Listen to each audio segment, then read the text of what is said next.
అసలు ఒక మనిషికి తన డెసిషన్స్ మీద తన థాట్ ప్రాసెస్ మీద అంత నమ్మకం కుదరడానికి బేస్ లైన్ ఏంటి? ఆప్షన్ ఏ, ఇక్కడ నుంచి అక్కడ నడుస్తాం, టేబుల్ అడ్డొస్తే కింద పడతాం అంతే కదా, పోతే పోనీ అదా? లేకపోతే నేను ఎప్పుడు కరెక్ట్ అడుగు వేస్తాను అని కాన్ఫిడెన్సా?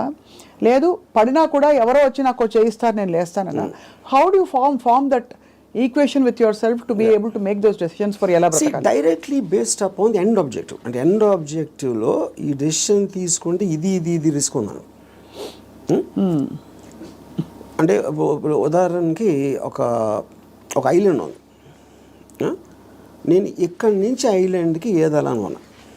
I want to go to that island, that is my objective.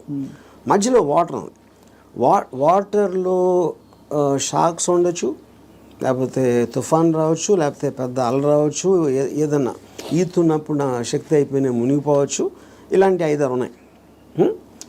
But if my objective is to go there, I will just weigh the risk against the pleasure I will get when I reach the island. మీరు car ఫాస్ట్గా తోలితే accident అవడానికి chance ఉంది. కానీ if you are weighing the thrill of driving the car fast, that outweighs that you're willing to take the risk. అదొకటి. రెండోది, మీరు ఇప్పుడు ఒక గోడ ఉంది, 4 feet ఉంది height, 4 feet height 1 foot width ఉంది. నేను నడవమంటే విల్ వాక్. అదే 1 foot విడ్త్ ఉండి 8 feet చేస్తే you won't walk so fast. 12 feet చేస్తే ఒక్కొక్క అడిగి వేస్తారు, 16 feet అయితే నడవరు అసలు.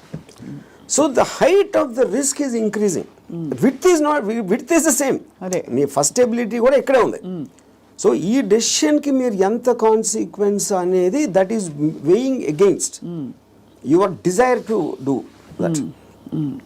So would you actually say in some sense, మీరు ఫిలాసఫీ ఇంత మాట్లాడతారు కాబట్టి, ఈ whole process of finding your ఎలా బ్రతకాలి అదే సెల్ఫ్ యాక్చువలైజేషన్ అంటారా? Definitely, yeah, I would say that.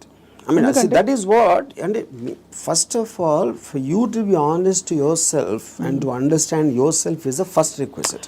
అదే కదా మీరు చెప్పుకోగలగడం అనేది బిగ్గెస్ట్ థింగ్. So true. అది చెప్పుకోగలిగితే it's half the battle won. At least you know your pain points and your pressure points, అక్కడే తగలడ్డా కూడా అంతేగా. అది ఈ ప్రాసెస్లో interesting question comes up. Time మన చేతుల్లో ఉండదు, టైం ఒక్కటే లిమిటెడ్. డబ్బులు పోతే సంపాదించవచ్చు, మనుషులు పోతే కూడా వేరే మనుషులు వస్తారు లైఫ్లోకి, అవన్నీ ఓకే, కరెక్ట్. బట్ టైం అన్నది తిరిగి రానిది. టైం కాంటెక్స్ట్ ఎలా అప్లై అవుతుంది, ఎలా బ్రతకాలి క్వశ్చన్లో? సో ఇప్పుడు టైం ఇక్కడ టూ కాంటెక్స్ట్ అన్నాడు. ఒకటి టైంకి రిలేటెడ్ ఏజ్ కూడా ఉంది, రైట్. సో ఇప్పుడు నేను when I'm at a certain age, what am I? I am a sum total of my experiences till that time. ఆ టైం వరకు నాకు తెలిసింది. సో ఫర్ ఎగ్జాంపుల్ 10 years నుంచి 20 years తెలిసిన దానికి 30 నుంచి 40కి there can be vast difference. 60 to ఇంకో వేరే దానికి వేరే డిఫరెన్స్ ఉండొచ్చు. So your sum total collectiveness of the entire thing has a direct bearing on ఆ పర్టికులర్ టైం ఎలా బతుకుతున్న దాని మీద బేరింగ్ దానికి ఉండదు. అది కూడా ఏ ఇద్దరికి సేమ్ ఉండవు. అందరి ఎక్స్పీరియన్సెస్, అందరి ఏజెస్, అందరి వాళ్ళకున్న సర్కమ్స్టాన్సెస్ డిఫరెన్స్ ఉంటుంది కాబట్టి దానికే బిన్ దేర్ డన్ దట్ అంటారు కదా. కొంతమంది they exhaust of all the breakups, heart breaks అన్ని అయిపోయాక క్లియర్ చేసుకుంటారు. సో ఇన్ దట్ కాంటెక్స్ట్ ఇప్పుడు నేను సపోజ్ అంటే ఒక చిన్న ఎగ్జాంపుల్ చెప్తాను. ఏజ్ అనేది the biggest problem with age is not really the age, but how much your body starts failing you. కానీ technically speaking your body can fail you even when you are born. Correct. మీరు ఒక డిఫార్మిటీతో పుట్టచ్చు, ఇంకోటి కన్నా అస్సలు బాగుండకుండా పుట్టచ్చు, అలాంటి various nature of things ఉంటాయి. So ఫైనల్గా మీకున్న కాంటెక్స్ట్ మీకుంది ఏంటి అనేది మీరు చూసుకోవాలి. ఇప్పుడు నేను I'm not a good looking guy. So నేను కాలేజ్లో ఏం చేసేవాడిని, నేను simple idea. So other good looking guys వాళ్ళందరూ మంచి బట్టలు వేసుకుని స్మార్ట్గా ఉండేవారు. నేనేమో చింపిరి జుట్టు వేసుకుని లాల్చి వేసుకుని తిరిగేవాడిని. Because if I go in that route I will not be attractive. ఇది అదే జోన్లో వెళ్తే నేను ఆపోజిట్లో చింపిరి చుట్టూ వెళ్తే ఏదో ఇంటలెక్చువల్గా ఉన్నా అనుకున్నారు అమ్మాయిలు. సో అలాగా డిఫెన్స్ మెకానిజమా, మ్యానిపులేషనా, లేకపోతే మీ ఐక్యూ వాట్ ఎవర్ యూజ్ చేసి మీకున్న పరిధిలో same thing happens with age also. ఇప్పుడు నేను ఇప్పుడు నా ఏజ్ కన్నా ఇంకా 20 ఏళ్ళు తక్కువైతే బాగుంటుందా అంటే I'm not very sure, because my entire personality came together with all that thing happening. Correct. అందులో నేను ఒకటి తీసేస్తే I'm not the same guy at 40, I'm not the same guy at 20. కాబట్టి మీరు ఇవాళ ఇక్కడ ఇప్పుడు నాకు ఎవరన్నా ఒక ఇది ఇచ్చారు అనుకోండి, you can go back to your 20s అని నాకు దేవుడు అలాంటి ఎవడో వరం ఇచ్చేస్తే, అప్పుడు నాకు 20 years అప్పుడు ఉన్న మైండ్ సెట్ ఉంటే I won't want that, because I'm enjoying my mind now. I don't think I will be able to enjoy the mind when I was in my 20s. సో RGV అనే ఏజ్కి డెత్కి భయపడటం. See death is a mystery actually. Age అనేది failing of the body. ఇప్పుడు death అనేది మీరు ఏమవుతుందో తెలియదు కాబట్టి మీకు భయం వేస్తుంది. And probably you are leaving what you no, you are familiar with. అది పీపుల్ అవ్వచ్చు, ప్లేస్ అవ్వచ్చు, మీరు చేస్తుంది అవ్వచ్చు, ఇవన్నీ వదిలేసి ఎక్కడికి వెళ్ళిపోతున్నాను అన్నోన్ ప్లేస్కి అనేది ఒక కాన్షియస్ ఫియర్ ఆఫ్ డెత్ ఉంటుంది. అప్పుడు మీరు మైండ్లో అది ఎలా ఉంటుందో చూద్దాం, వేరే చచ్చిపోయి ఎలా ఉంటుందో చూద్దాం అనే ఎక్సైట్మెంట్ మీరు బిల్డప్ చేసుకుంటే you won't be scared of death. ఈ కొత్త ప్లేస్కి వెళ్ళటానికి, చావటానికి ఫండమెంటల్ డిఫరెన్స్ ఏం లేదు కదా. మీరు ఎక్కడికి వెళ్తాం అనుకుంటున్నారు చచ్చిపోయాక? అది తెలియదు కనుక ఎక్సైట్మెంట్. అదే అంటే ఓకే తెలియదు కాబట్టి. బట్ అంటే ఇప్పుడు నాకు నేను చేసిన పడికి నేను స్వర్గం లేదు, ప్రసక్తే లేదు. అది అంటే not that I believe in that. ఇప్పుడు స్వర్గంలో ఉన్న రంభావర వయసులో ఎంతో కొంత ఇక్కడ నేను అయిపోయింది. నాకు ఏళ్ళకన్నా అందంగా ఉంటారు అని చెప్తే అది జస్ట్ స్పెక్యులేషన్. అది బ్యూటీ అనేది మీ ఐస్లో ఉంటుంది, కానీ ఎవరో డిసైడ్ చేసిన బ్యూటీ అని నాకు బ్యూటిఫుల్గా అనిపించకపోవచ్చు. So I'm not tempted with that. ఇంకోటి నరకంలో అనిపించి ఇచ్చేస్తారు, అది చేస్తారు, okay, that is a fable, because first I don't believe in that. So అప్పుడు డెత్ తర్వాత రీఇన్కార్నేషన్ ఇప్పుడు ఎంతవరకు నేను పాస్ట్ బర్త్లో ఎలా ఉన్నా అని ఆవిడ చెప్పలా. సో రీబర్త్ అనేది it's a concept. So but the point is, if I come to a stage, అంటే నా పనులు నేను చూసుకోకుండా ఒక ఫెయిలింగ్ ఆఫ్ ద బాడీ వస్తే అండ్ వెనెవర్, అది ఇప్పుడు రావచ్చు, ఇంకా ఏజ్ వచ్చి ఎక్కడైనా రావచ్చు, that is when I will die definitely, because then I don't, it's not worthing, ఇలా బతకాల్సిన అవసరం లేదు అని మీరు డిసైడ్ చేసుకుంటా. Then I will take a chance. Yeah.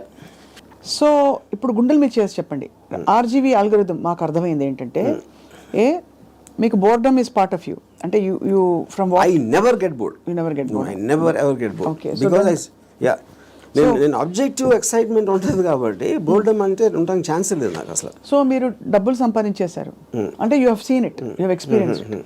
కీర్తి ప్రతిష్టలు బోల్డర్తో వచ్చేసాయి. అమ్మాయిలు సరే చెప్పక్కర్లేదు, మీరు చెప్పిన అఫీషియల్ అన్అఫీషియల్ అన్నీ కలుపుకుంటే ఇంకా డన్ కంప్లీట్లీ. మీకు ఇష్టమైనవన్నీ మీ వాట్కా అది ఇది మీరు ఓపెన్గా చెప్పేశారు. You actually almost pushed your self to the peaks of happiness in every sphere. What happens after that? See, first of all, దానికి ఎండ్ ఉండటం అనేది that is not the right supposition, because emotion is a constant source of enjoyment.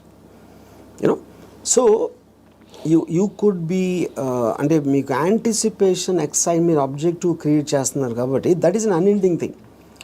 It is not about అమ్మాయిలు, it's not about డబ్బు, it's not about me ఇప్పుడు మీకు ఇష్టం వచ్చింది చేయటానికి మీకు డబ్బు కావాలి, it's a means.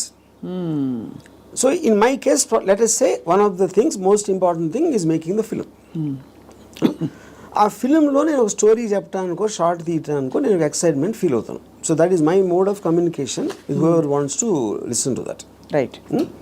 Similarly me enjoying A women's beauty is a constant source. అది ఓకే, అది ఒకే అమ్మాయా చాలామంది అమ్మాయిలు అనేది that's again separate this thing. So what ever I enjoy, what ever gives me N emotional high, that is a constant. Emotion is something you repeat it, like I drink every day, for example. Every day I have an anticipatory excitement about my first time. In years nunchi more than 40 years. So ఒక object వైపు నుంచి మీ excitement తగ్గిపోవడం అన్నది అది మీ వైపు నుంచి తగ్గిపోతూ వచ్చిందా, లేదు మీ వైపు నుంచి తగ్గిపోతున్నట్టుగా ఆ పరిస్థితి గమనించి అది వెళ్ళిపోయిందా, especially in relationships? See, relationships lo, like I said, because human beings are subject to change. It Correct. could be her also and me also. It can be anybody. Yeah. It can be, and it could have happened in multiple ways. Yeah. అంటే I'm just trying to understand, మీరు మీ high ఏదైతే హైలో ఉంచుకోవాలని ఎప్పుడు అంటారు, ఏదైనా ఒక high తగ్గుతుంది ఒక ప్రాసెస్. Yes. అది తగ్గినప్పుడు మీరు ఎలా రియాక్ట్ అవుతారు, ఎలా బిహేవ్ చేస్తారని? And that also I would understand from both from experience and from my knowledge. High తగ్గటానికి ఉన్న రీజన్ కూడా, సో అది ఫెమిలియారిటీనా, లేకపోతే అదర్ పర్సన్ చేంజింగ్, లేకపోతే someone else attracting me more ఒక పర్టికులర్ టైంలో అవ్వచ్చు. There could be multiple factors in that, but the objective will change. So అయితే finally but ఎలా బ్రతకాలి అని ఇవాళ మీరు ఇలా ఈ ట్రిగర్ చేసిన ఈ రెస్పాన్స్ తోటి, what is the first thing anybody can possibly do today watching this episode and reflecting?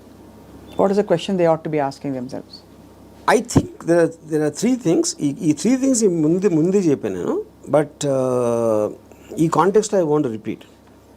ఒకటి, దేవుణ్ణి నమ్మటం మానేయాలి.